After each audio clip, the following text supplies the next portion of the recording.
আপনারা দেখছিলেন কলকাতার ইস্কনের ছবি। এবার নজর রাখবো মাহেশের দিকে। এবছর 630 বছরে পড়ল বহু প্রাচীন ঐতিহাসিক মাহেশের রথযাত্রা। রথে চড়ে জগন্নাথ দেব, বলরাম, সুভদ্রা মাসির বাড়ির উদ্দেশ্যে রওনা দেবেন। সেই উপলক্ষে প্রভুকে মন্দিরের গর্ভগৃহ থেকে বের করে মন্দিরের দালানে নিয়ে আসা হয় জগন্নাথকে একবার চাক্ষুষ করার জন্য এবং পুজো দেওয়ার জন্য। মাহেশের ঐতিহাসিক এই মন্দিরে বহু ভক্তের সমাগম হয়। দূর দূরান্ত থেকে ভক্তরা ভিড় করেন রথের রশি টানার জন্য।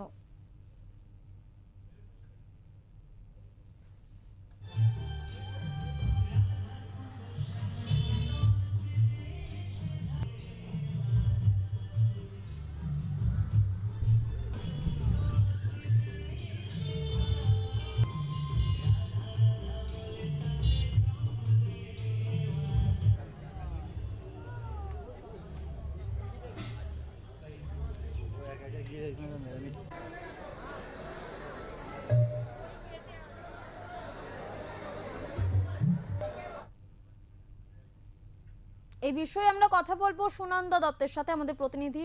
সুনন্দা, তোমার কাছ থেকে জানতে চাইবো যে মাহেশের রথযাত্রা এবছর 630 বছরে পড়লো, এই মুহূর্তের প্রস্তুতি কতটা রয়েছে? হ্যাঁ, দেখো সৌমি, 630 বছর বহু পুরনো রথ এবং বলা হয় যে ভারতবর্ষের পুরীর পরে, পুরীর জগন্নাথের যে রথ তারপরে সর্ববৃহৎ রথ এই মাহেশের রথ। এবং 50 ফুট উচ্চতার এই রথ, প্রায় 125 টন ওজন এই রথটির। এবং দেখো 12টা চাকা আছে এবং এই রথ 4 তলা বিশিষ্ট। এবং এই 4 তলার মধ্যে কিন্তু নানা রকম লীলা আছে। যেমন একদম যে 4 তলার উপরে, সেখানে জগন্নাথ, বলভদ্র এবং সুভদ্রা থাকেন, উঠবেন আজকে। এবং তারপরে দেখো 3টে যে তল আছে সেগুলোকে রামলীলা, কৃষ্ণলীলা এবং চৈতন্যলীলা। একদম একতলায় চৈতন্যলীলা, মাঝখানে কৃষ্ণলীলা এবং তারপরে রামলীলা 3 তলায়। এরকম ভাবে কিন্তু রথটাকে সাজানো হয়েছে। এবং আজকের যদি সকাল থেকে বলো, তাহলে সকাল ভোর 4টের সময় আজকে এই মাহেশের মঙ্গল আরতি হয়েছে। এবং তারপরে মঙ্গল আরতির পর প্রভুর ভোগ নিবেদন হয়েছে। এবং 8টা থেকে মাহেশের যে মন্দিরের চাতাল, সেখানে কিন্তু জগন্নাথ, বলভদ্র এবং সুভদ্রাকে ওখানে চাতালে বের করা হয়। এবং যারা সাধারণ মানুষ, যারা পুণ্যার্থী আসেন, তারা প্রত্যেকে আজকে জগন্নাথকে যেমন দর্শন করবে, সেরকম কিন্তু স্পর্শ করার অধিকারও আছে। তারা ফুল দিতে পারেন, তারা তাদের নিজেদের যে মনস্কামনা সেটা নিবেদন করতে পারেন এবং প্রভুকে স্পর্শও করতে পারেন। এই জন্য কিন্তু রাখা থাকে, ওনারা থাকেন। এবং আজকে 2টোর সময় ওপেনিং যেটা, সেটা হবে এবং বিকেল 4টেই কিন্তু দড়িতে টান পড়বে।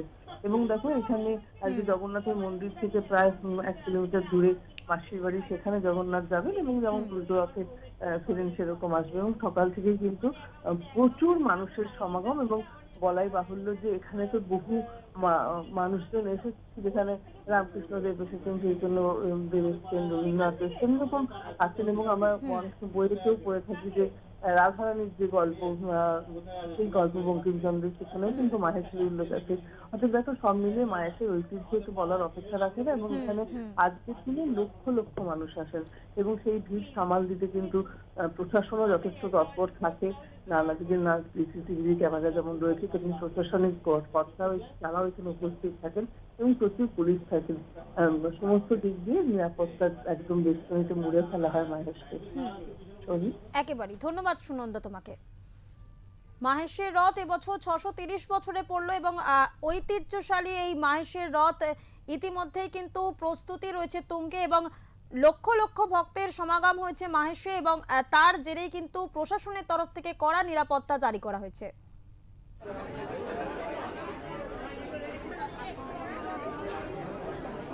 4:30টার সময় মঙ্গল আরতি হয়ে গেছে। তারপর থেকে অগণিত ভক্তদের ঢল নেমেছে গর্ভগৃহের ভেতরে। প্রভু ভোগ খেয়ে বাইরের চাতালে 8টার সময় বেরোলেন। উনি এতটাই কৃপালু, উনি সকল ভক্তদের দর্শন দেওয়ার জন্য বাইরের চাতালে উনি নিজে থেকে বেরিয়ে আসেন। এবং এখন আমাদের পূজা অর্চনা চলবে। দুপুর 2টোর সময় আমাদের ওপেনিং হবে, সূচনা হবে। দামোদর শিলা উঠবে প্রথমে, প্রথম উঠবে নারায়ণ, সত্য যুগে নারায়ণ, ত্রেতায় রামচন্দ্র, তারপরে কৃষ্ণ, আর কলিতে উনি জগন্নাথ, উনি যুগে যুগে অবতীর্ণ হয়ে আছেন। হ্যাঁ, মাননীয় মুখ্যমন্ত্রী হচ্ছেন সনাতনীদের মুখ্যমন্ত্রী, সমগ্র পশ্চিমবাংলার বাসীর মুখ্যমন্ত্রী। এবং উনি যেভাবে পশ্চিমবাংলার ঐতিহ্যকে ফিরিয়ে আনার চেষ্টা করছেন, সংস্কৃতিকে ধরে রাখার চেষ্টা করছেন, যেভাবে সহযোগিতা করছেন, এটা উনি খুব, মানে ঈশ্বরের চরম আশীর্বাদ ছাড়া এরকম হতে পারে না। প্রায় 900 বছর পরে প্রথমবার পশ্চিমবাংলায় একজন রাষ্ট্রবাদী সরকার এসছে, যে সনাতনীদের কথা ভাবছেন, সবার কথা ভাবছেন।